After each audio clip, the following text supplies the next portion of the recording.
Abhisheka, sir. அப்படி நடக்கும் சில நாள். ஓகே, ஆனால் அவனோட முதல் பாட்டு வந்து நீ அப்படி பாடின. முதல் பாட்டு முடிக்கிறதுக்கு முன்னாடி நான் வந்து க்ரீன் ப்ரெஸ் பண்ணணும்னு நினச்சேன். அதுக்கப்புறம் அந்த ரெண்டாவது பாட்டு வந்து ஸ்ருதியே கேட்காமக்கி நீ ஆரம்பிச்சிட்டியா? எப்படி அது அப்படித்தானா அது? ஆமாம் சார். ஆ, சரியாக கேட்கல சார்.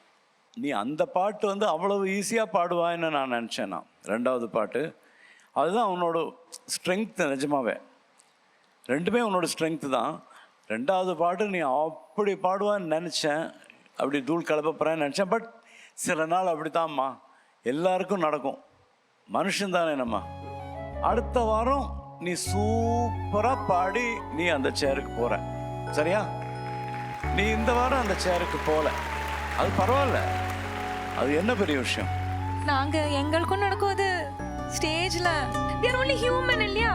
சாதாரண மனுஷங்க. தப்பு நடக்கும், இயல்பான விஷயம். அழாதே அழாதே அழாதே.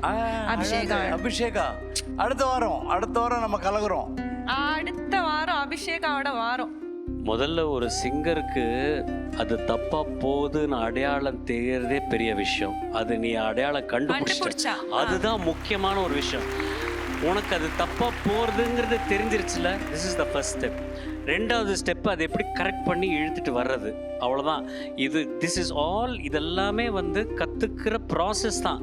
நெக்ஸ்ட் ரவுண்டில் பார்த்துக்கலாம், அவ்வளோதான். ரிலாக்ஸ். நெக்ஸ்ட் ரவுண்ட் நீ கலக்கிற, நீ ஃபைனலுக்கு போகிற, ஓகேவா?